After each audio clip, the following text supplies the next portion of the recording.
All right, while Larry fires up the NAP's website, we're going to go a little juxtaposition here. We passed out, well, why don't we do that since he's already got it going all, it's still got to load a little more, right? How many people already are logged on and have access to the new NAP's website by a show of hands? That's pretty good. We want to get to a point when we ask that question that everyone raises their hands. It's very easy to do. You just go on to the website, www.naps.org, and that's not your eyes, and request permission to become a member of the website. Now, there's many reasons for you to use the website. We have a brand new website, which I think for any organization, it's a state-of-the-art website. Since we brought it online, we've had very few, if any, glitches with it. It's worked very well for us. It's never gone down on us. It doesn't freeze up, and it's pretty user-friendly, and there's a lot of information on that website. Now, there's one thing that I wanted to key on today, and I'm not going to take you through all the different parts of the website. I would like you to do this yourself, because if you're more than 5 or 6 rows back, you may not be able to see this that well. I just wanted to show some of you who are not members of the website yet what the front page looks like. Now, there's a lot of tabs along the top. I want my assistant to click on Legislative Center. Now, under the Legislative Center, there's News and Issues, there's SPAC, Legislative Training Seminar, and Communicate with Lawmakers. The part that I wanted to talk to you about today is communicating with your lawmakers. I forgot to use the R on lawmakers. Now, one of the most important things we need to do as NAPS members is engage in the political process by communicating with our members in this House and the Senate of the United States. Now, there's ways you can do that. You can call them up on the phone, and you'll talk to an assistant either at the local office or in Washington, and they might jot down a couple of notes, but as soon as you hang up that phone call, it's over. The preferred method for communicating with members of Congress, when I use the term members of Congress, that's a term that's used to annotate the House and the Senate. Members of Congress are in both houses. They look at emails as the most preferable method of communication. And I know that's contrary to what we sell in the Postal Service, but when you're in Washington, you got to do what the Washingtonians do. So we send them emails. Now, if you don't even know, let's just say you probably know who your U.S. Senator is, and I'm not going to quiz anyone here.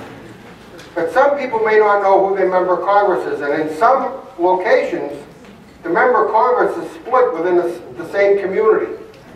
So if you go on to this page, legislative section, find your officials, if you put in your zip code, it'll bring up the pictures of your 2 United States senators and your member of Congress. And if you have 2, because you're in a split city, all you have to do is put in your address and it'll give you your member of Congress.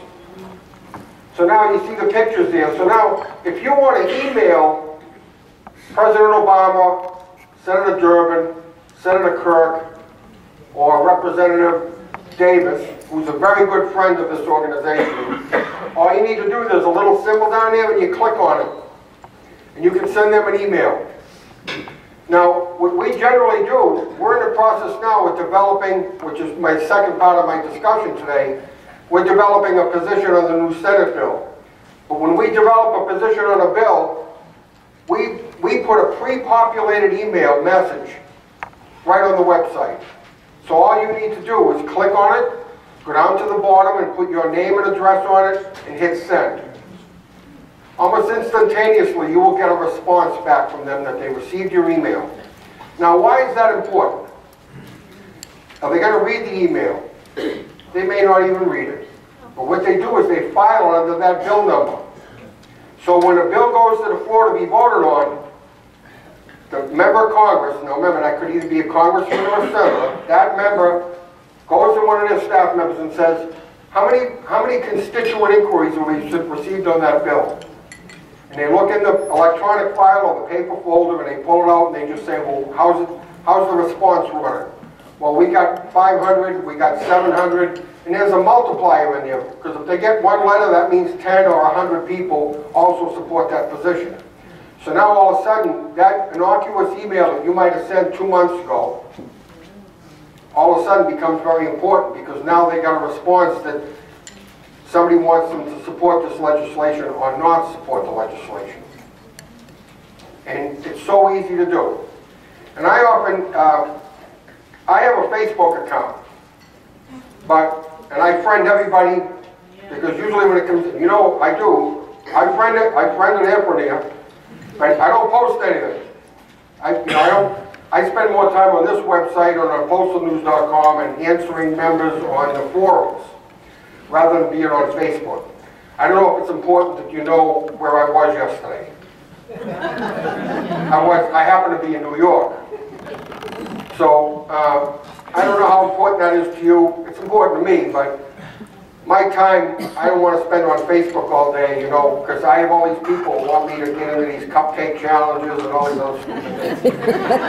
But in any case, so, I really wish that all of our members who are on Facebook, and sometimes I'll click on one of them and they got, you know, 5,000 photos. I want to try to convince you to spend 5 minutes less on Facebook and 5 more minutes on this, and you'll get more accomplished. Your friends might miss you, but then again, they got other friends. But I'll tell you, we need to be making friends with these people. These are the people that are going to control your destiny. And if they don't know what you want, they're going to be left to their own devices. Now, it's really sad when the only place we can get help is the United States Congress. They might be the last people in the world you want to help.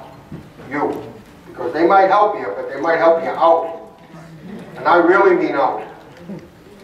So, next time you click on Facebook, I want you to think of me and go over to naps.org. And it's easier than Facebook. It really is. And just go on there and, you know, he's toggling around. Now you can find out if they've co-sponsored the bill. We need people to co-sponsor bills. If your member of Congress has co-sponsored a bill, it'll come up. We can also go onto this website. If you drill down, you know, that's a famous word in the Postal Service, drilling down on their computer systems. You can drill down and see how much was contributed to each of these people, who contributed the money to them, so you can find out what organizations are supporting them. And that's more likely how they're leaning. You know, if conservative organizations are contributing, they may not be in favor of the Postal Service. They might think that we're getting bailouts and things like that. So it has the staff. Now we have a program that we use at NAP's headquarters called Knowledges. And we have the ability to put out a position paper on any subject that is important to us in our membership. And we can target any and every member of Congress, every and any member of their staff, to receive an email at a specific time of the day. Since the beginning of August, what we do is we send out an email and we put one of those, to see a copy of the letter, click here, and they click on it and our letter comes up. And we were able to track that they opened it. We've sent out over 5,000 letters to members of Congress and their staffs just since August, with our positions on a variety of subjects. Now, why is that important? The members of Congress are of the opinion that we have excess capacity. We do have excess capacity. So how do you right-size capacity? Well, there's two methods. You can use the post office's method. They want to close 1/2 of the processing facilities in the country. That's a way to fix capacity, and then move the mail into the remaining facilities. But in doing that, you eliminate overnight mail delivery, which delivers 40% of all the first-class mail in the country. 40% of the first-class mail in the country is delivered overnight. They're just going to abandon that. I'm originally from Boston. If I mail a letter in Cambridge, Massachusetts, which is To the back wall is Boston, this is Cambridge. I mail it on Monday morning at 10 o'clock. That letter goes into the Boston GMF. It gets processed to go to Boston. It's in a 5-digit tray for delivery in Boston Monday at 11 p.m. under the Postal Service's plan. That'll be delivered on Wednesday. That's the elimination of overnight service. And they may get away with it. But there's a problem. We're gonna try to articulate what it really means. Now, another factor. Daytona Beach, Florida used to have a processing facility. They just closed it a couple of months ago. And they moved the mail about 70 miles away to a place called Central Florida, which is in Lake Mary, which nobody knows where that is, but it's a little north of Orlando. It also is 70 miles from Daytona. At the same time they were closing the plant, the APWU contract was ratified, and it states that you cannot move an employee over 50 miles. So now, the employees in Daytona are being paid travel time and mileage to go to work because they can't reassign them to Lake Mary. There are some employees that are actually being put up in hotels and are being given per diem. So now, how much sense does it make to close half the processing facilities in the country? Makes no sense at all. You're going to do two things. You can't move the people, and that's why 3 months ago the Postal Service went to Congress and tried to get them to vacate the contract that they just signed, which Donahoe said was the best thing since sliced bread. So you can do that, and then what are you going to do with the people? Their plan is to make them all letter carriers. I don't see too many clerks becoming letter carriers. Not with the way letter carriers have to work these days. You know? Pivoting. I don't see too many clerks pivoting. So what's NAPSA's plan? I don't mean that literally or figuratively. Now, so what should the plan be? The plan should be to look at every plant in the country and determine based on the volume that they have, how much are they overstaffed. If you've got a plant with 1,000 people, you may only need 780. Well, then you offer an incentive for those 220 people to leave. And maybe you close some plants, but not half your network. Louis, Bryan, and I went to a presentation at the Postal Service well before they announced this big plan to close half the plants. Louis and I are plant guys. Well, I don't want to say plant guys because you think things are growing on us. But we're processing and distribution people. And so we're sitting there and we're watching this presentation, and let's just say for the sake of argument, how many people work in processing facilities? Show of hands. All right, so you'll understand, but even if you're in delivery and you've never been in a plant, you'll get this. For the sake of argument, you got a plant with 100 zones you process. Now the Postal Service's plan would be to probably put 160 zones, 160 zones in that same plant. How do you stage the mail to process it? It's sort of like if you got an office with 30 routes and you put another 18 routes in there. Where do you stage the mail? And we got DBCSs that run 8, 9, 10 hours maybe a day. They want to run them 20. What level of reliability are you going to have in a DBCS that runs 20 hours a day in today's environment? When you don't have any belts, when the belts break. They're already breaking. They break on 6-hour runs. Flying like that for 20 hours a day.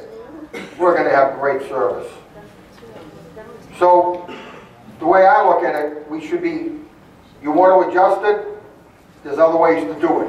You right-size every plant, and the people in excess, you give them the opportunity to take advantage of the different incentives. Now, Wednesday, we were up in Washington at the Senate hearing where they M-A-R-K-E-D, marked up this bill. And all of you should have a copy. All you have a copy of the 21st Century Postal Service Act of 2011. Yes. All right. What I want to do is just briefly go through some of the provisions, because I know you may have seen it, you may have think, depending upon where you are on your life cycle, there's something in this bill for you. Here's my concern. As a NAPS organization, we have to be concerned not only with the people that are eligible to retire or that are close to retire, we also have to be concerned with the members who have 10, 15, or 20 years left to work. Right? We have to represent everyone. Now, if you're retirement eligible or very close, you're very interested in Section 101 and Section 102. They provide the opportunity for the Postal Service to offer cash incentives for people to leave.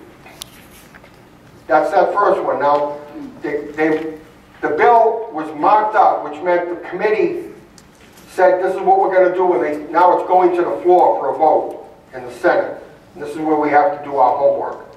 And the first provision allows the Postal Service to use excess FERS funds, which they admit were overpaid, to incent people to leave. So you might be able to get up to $25,000 if that's what they offer. Now, what does that mean? It's more complicated than just giving you $25,000, because right now, I would imagine if we offered that in this room and you had to do it by 10 past 3, and that was the only door in the room, don't stand in the doorway. The problem we have is this. If they did offer this at one time, maybe more people would leave than we need to leave right now. Because I was talking with some customer service people this morning, and I asked them, are your offices overstaffed? Do you have more people than you need? The answer was, no, we don't have too many people. I was asking about plant people I was talking with. Do you have, are you using a lot of overtime? They're using overtime up to kazoo. Even the new employees are getting free time.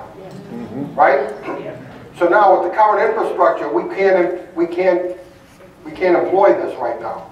So it says by 2015, doesn't say it here in this summary, but this is going to work over the next couple of years. So when we get to a point that we have too many people, then they'll implement this. That's how this is going to work. So if you're thinking that in February you're going to take the money and run, it's not, more than likely won't happen.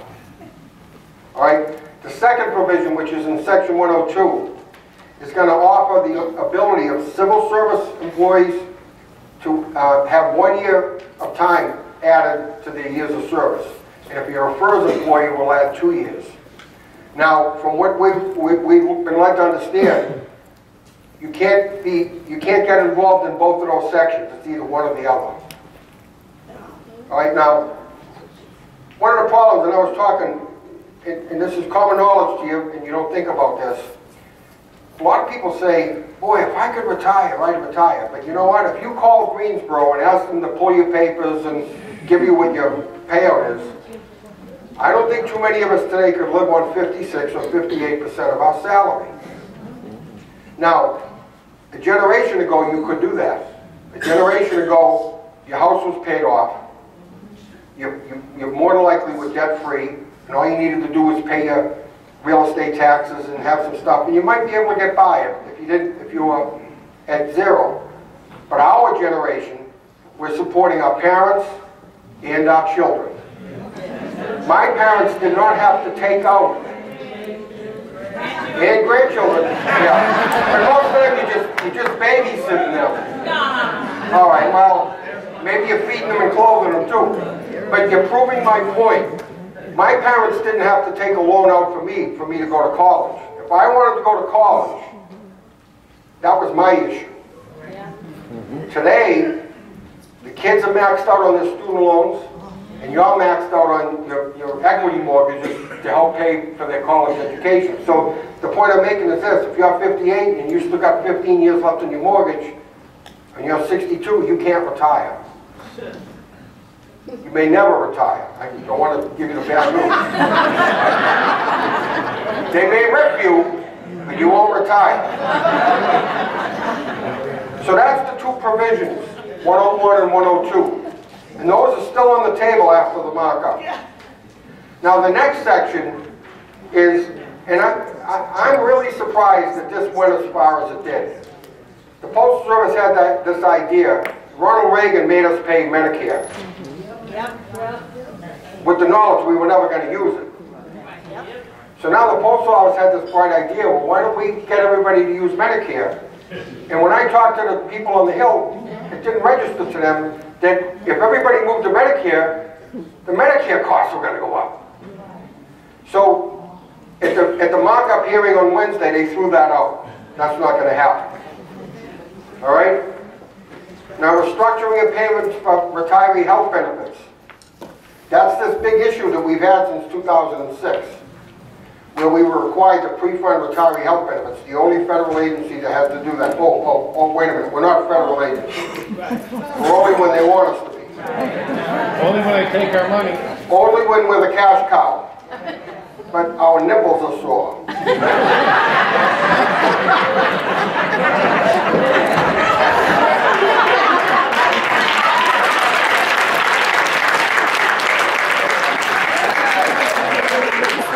That's not on the survey.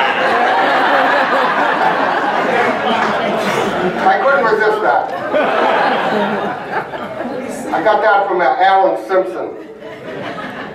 Well, anyway, you notice none of us have said that this pre-funding retiree health benefits is a bad thing. I think it's a good thing. Because maybe those of you who might be retired 15 to 20 years from now might have health benefits because of it. But the problem is they wanted us to pre-fund it in 10 years. This bill will change it, re-amortize it to 40 years, which should cut it down to maybe $1 million a year, which we might be able to, scrape up in the bottom of our cash drawers. So this is a good thing, if this flies. So now we move to page 2. Post office wants to have their own health plan.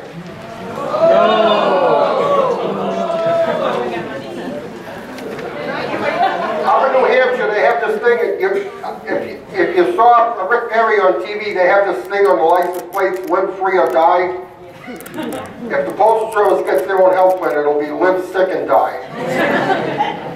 Now, the Postal Service, we listen to them when they come over, and they were touting how good this is going to be, and how they're going to get cheaper prescription medicine because they have the buying power of 1 million people. Well, I was at a meeting of the Federal Postal Coalition on this past Monday, which represents employees on every federal agency, and we're covered by FEHB. They have 8 million employees, and they're having trouble negotiating prescription benefits and getting the best rates. Now, I don't know, doing math, 1 million, 8 million, what would be more powerful? 8 million. And that, the people that run the FEHB are just laughing so much their sides are hurting about this plan. It'll be, and the thing is, in the FEHB, they have a big reserve fund of billions of dollars that they just keep. I don't know if the money's really there, but they keep a reserve fund in case there's a pandemic or something so the extra claims can be paid, or if one of the organizations, one of the companies that's in the FEHB plan, and there's hundreds of them, go belly up, that they cover their losses with them. The Postal Service won't be required to have any reserve funds. So that means they'll have 2 options. You'll have a $100 deductible, $100 copay. You'll be paying full price for prescriptions, or they'll just have to increase the rates. And I don't know if any of that's going to work. So that's their idea. But the good thing about the bill, in order for this to work, in order for the Postal Service to have their own health plan, every union and management association has to agree. Not happening. So what do you think is going to happen? That ain't happening. The next situation is the arbitration. That's more for the craft. The arbitrators have to consider the financial condition of the Postal Service when they're making their decisions. And you can have anything you want as long as it's multipliable by 0. Now the next one is critical. And this is where I talked to you a little earlier.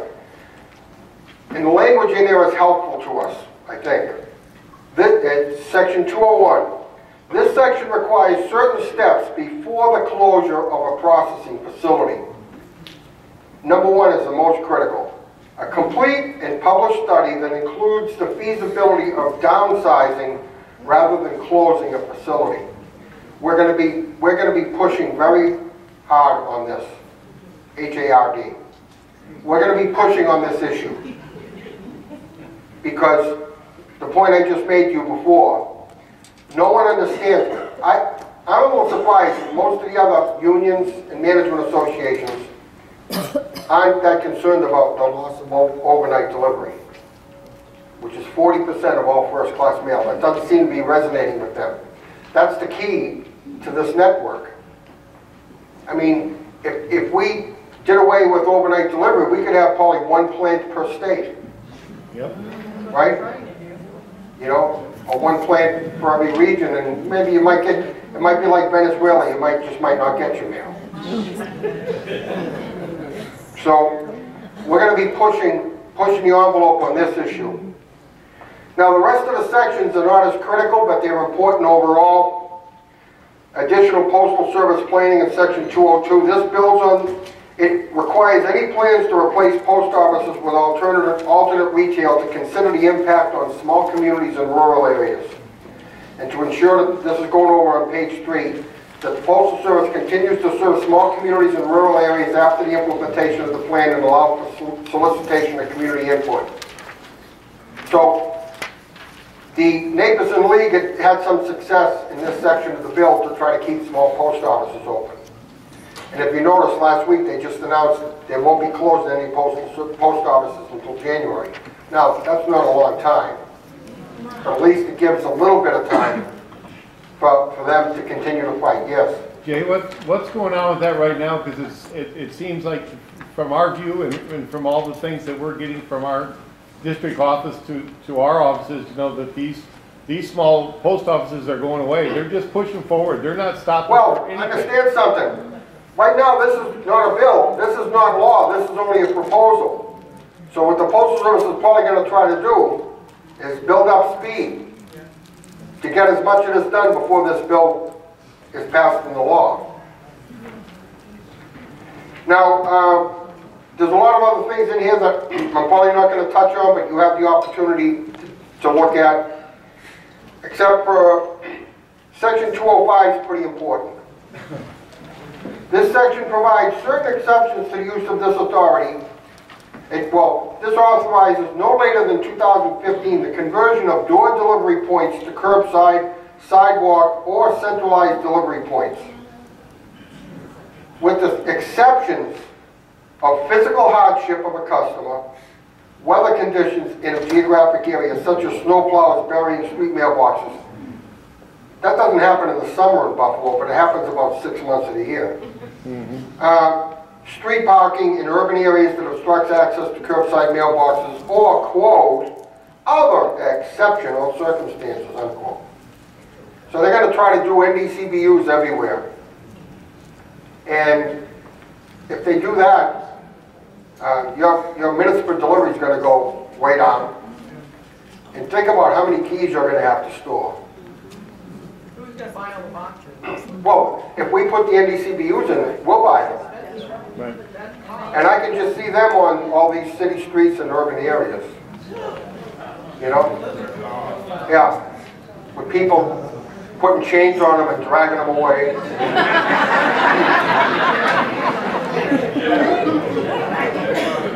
Now you have to listen to what I'm going to say. People sleeping in parcel lockers. P-A-R-C-E-L. So you're going to open it up and there's going to be somebody inside sleeping in it. But all joking aside, this is serious stuff. This is a serious issue. And now remember what I told you in the beginning? There's something in here for everybody to like and there's something in here for everybody to hate. What do you think the NLC is going to be doing about this one? They're going to be fighting it. The next one, Section 206. Ron Paul, the senator from Kentucky. The son, Rand. He put together a change for this. He wanted to let everybody access the mailbox. Luckily, that went down. Can you imagine having to give the keys to apartment building mailboxes and NDCBUs to somebody else because they'd have access to the mailbox? So that got voted down. Section 206, John McCain and Colburn tried to rebuild their amendment to go to immediately a 5-day delivery, but that was voted down. So we still have the 6-day delivery at least for 2 more years. Other sections, not as critical to us, but important for you to be looking at your leisure. Changes, postal changes, they have to notify the PRC, mailing specifications, non-postal products and services. And there's an interesting thing in section 209 that we may be able to take advantage of. Utilizing the Postal Service's processing, transportation, and delivery and retail network of technology to provide services for other people. That we could actually be moving things like a freight company between places. Like if you had an NDC that somebody wanted to bring something to be shipped across the country, it's freight. I drive along on the highways, and when I'm in Ohio, I don't know how many other states, it's the only state I see triple trailers going down the road. Triple. Yep. I went, I'm passing one time, and I went by one trailer with no truck, another trailer, and then in the front of the third one, there's a little truck. That was quite interesting. But, so there's a lot of different things in here. So, that's the bill, overall. Now, what do we need to do? In the next couple of days, we're going to be coming up with NAPSA's position on these issues, and we're going to be issuing it to our membership. And then we need you to get on the website and start talking to your members of Congress. In this case, the senators, because this is a Senate bill. Now, on the other side of the table, we have the House of Representatives. And the key piece of legislation, and you don't have it in front of you, but you probably know about it. Our friend from California, the chairman of the Oversight and Government Reform Committee, Darrell Issa. H.R. 2309. That is still looming. Even though the bill only had 2 co-sponsors, it's ready to go to the floor. And that bill is going to, on one side, be matched up against the bill you have in your hand. And then we have to determine, after they homogenize it, what's it going to look like. Is it going to be vanilla, chocolate, or strawberry? I'll take all 3. But really, what it comes down to, all these glasses that are on this table are different prescriptions for a cure for the Postal Service. None of the glasses have labels on them, and they all have a liquid in them. Which one do we pick? Which medicine are we going to take? Even this medicine, 1789, isn't really good. And it gives the post office maybe more latitude than they should have, about how they do things, because they always seem to find a way to screw it up.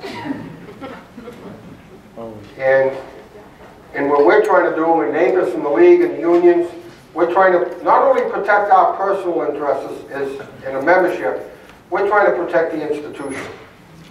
And that's the message I think we're trying to leave with the House and the Senate, is we're not just saying you can't do this because we can't afford to lose these jobs. Because if the jobs really rationally need to go, they need to go. Since 2009, we've lost 5,000 supervisor positions. Now, we didn't agree with it, but we had no way to stop it. So what we did is we worked with the Postal Service to make sure that they followed the rules. And we made sure that everybody had an option. If they wanted to stay, that they had a job to stay in. There's been a lot of talk since Wednesday, what's NAPS going to do? With all this stuff going on with this pay package that just came out.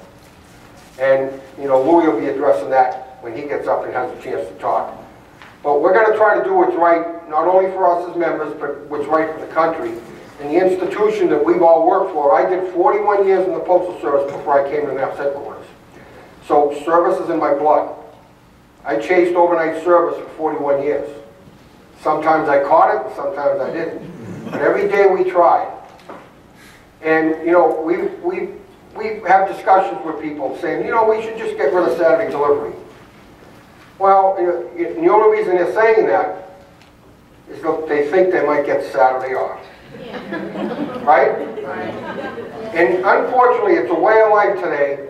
All of us are a little more selfish, and I think our nature and how we live today has taught us to be more inward than outward. But we have to look out for this institution that has looked out for us. And my parents worked for the Postal Service, so I have 63 years of my life was under that umbrella.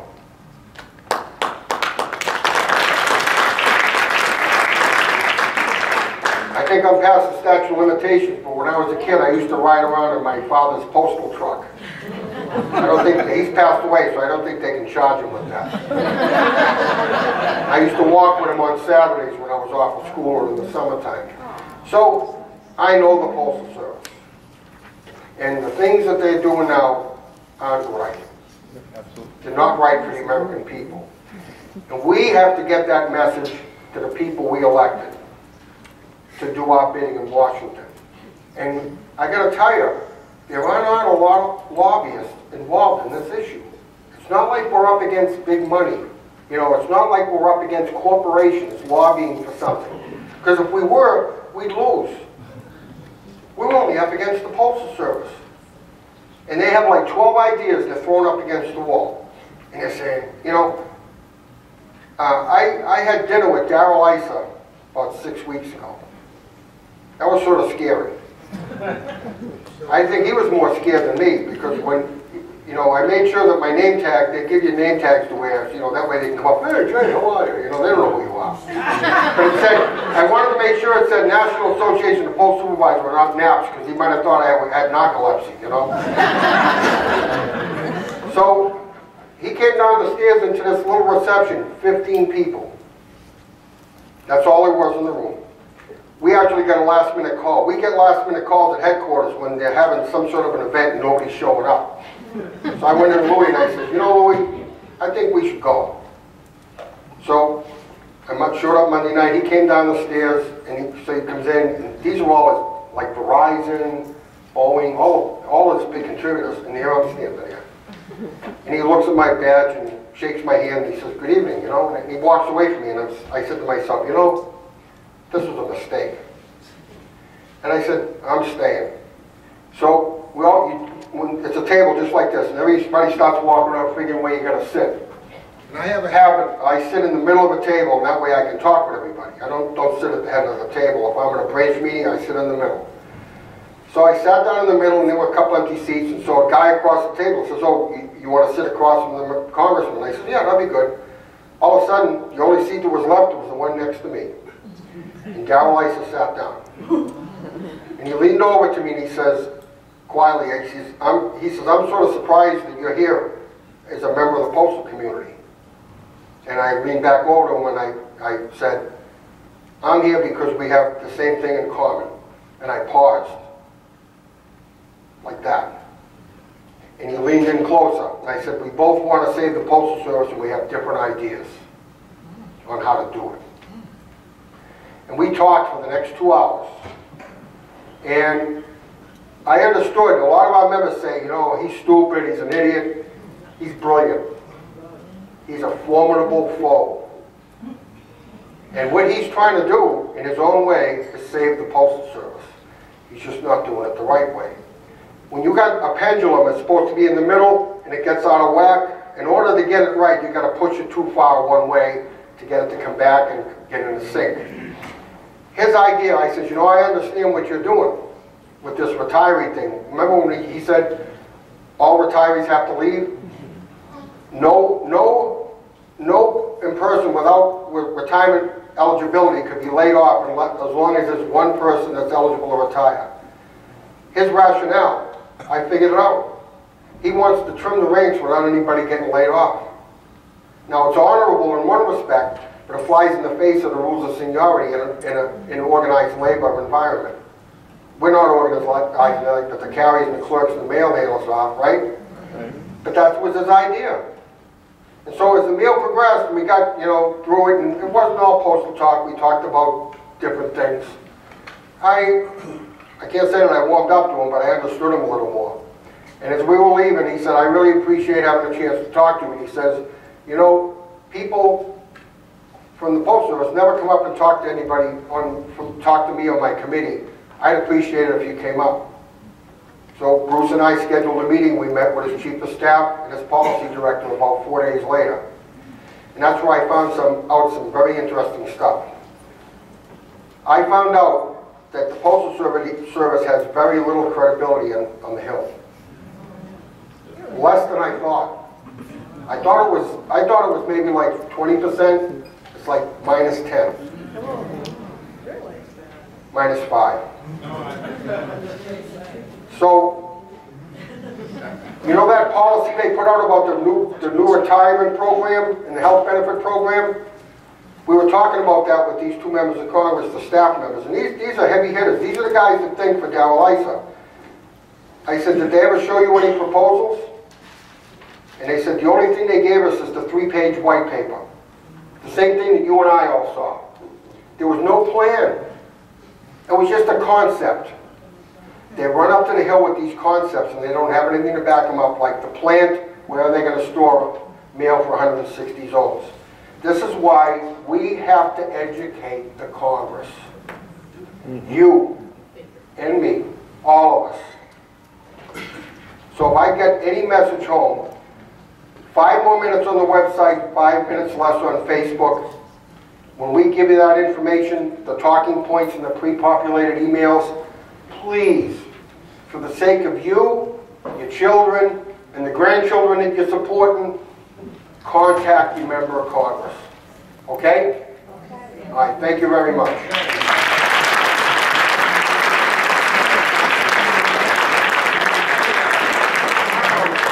Brian's going to have an internet cafe set up out here. Can you please elaborate a little bit on how the electronic funds calculation for collections for SPAC are doing and why we need to do it? Well, I have some information here, but I'm going to tell you, there are more and more people that go into payroll deductions for SPAC contributions. And they're giving us as little as $5 a pay period or $10 a pay period. Believe it or not, a lot of us contribute money, like, you know, I got my 50-50 tickets, right? I'm contributing to SPAC. But outside of that, about 3% of our membership, we have to report their contributions to the Federal Election Commission. Most of our contributions are like this. We need real money. In order to go to a political event, the donations are $5,000.